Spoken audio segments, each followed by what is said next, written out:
Samantala, kumustahin naman po natin ang presyo ng mga gulay sa ilang palengke kasunod ng big-time oil price hike ngayong araw at live mula sa Pasig. Ngayon ang balita si EJ Gomez. EJ, good morning. Mariz, good morning. Wala pang pagtaas ng presyo sa mga gulay dito sa Pasig Mega Market sa kabila ng malakihang taas presyo sa mga produktong petrolyo ngayong linggo. Ang mga gulay na ibinebenta sa Pasig City Mega Market bumaba sa 30 pesos hanggang 75 pesos ang kada kilo.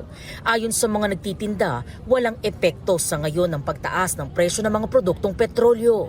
Okay lang naman, wala pang pagbabago. Kasi maraming gulay ngayon eh. Anihan ng gulay ngayon. Yung presyo naman hindi pa naman nagbabago eh.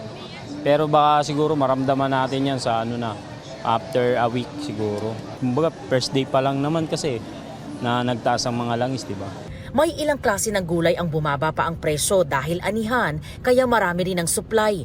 Dito sa Pasig Palengke, ang kada kilo ng repolyo mabibili sa 35 pesos na dating 60 pesos. Ang bell pepper, 180 pesos ngayon mula sa 240 pesos. Ang kamatis, 25 pesos na dating 60 pesos. Ang kalamansi, 110 pesos na nooy 160 pesos. Ang kada kilo ng sayote, 30 pesos na lang na dating 70 hanggang 80 pesos. Ang talong, nasa 45 pesos naman mula sa 120 pesos noon. Tig 50 pesos naman ang ibinaba sa kada kilo ng ampalaya na nasa 90 pesos ngayon.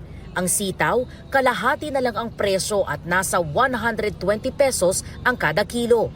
Ang okra bumaba rin at mabibili ngayon sa 100 pesos kada kilo. Bumaba rin ang presyo ng ilang panggisa. Nasa 40 pesos naman ang ibinaba ng bentahan ng kada kilo ng bawang at sibuyas na ngayon ay 200 pesos. Ang luya naman, 250 pesos mula sa dating 300 pesos.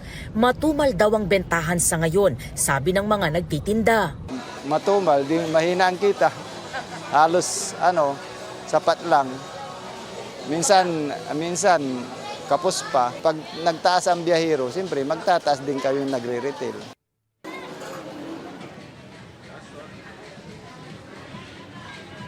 Mariz, karamihan ng mga ibinebentang gulay dito sa Pasig ay ibinabiyahe o mula pa sa Baguio, Pangasinan, Batangas, Bulacan at Laguna.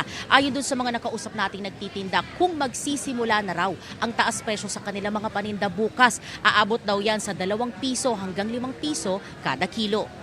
At yan, ang unang balita mula po dito sa Pasig City. EJ Gomez para sa GMA Integrated News. Gusto mo bang mauna sa mga balita? Mag-subscribe na sa GMA Integrated News sa YouTube at tumutok sa unang balita.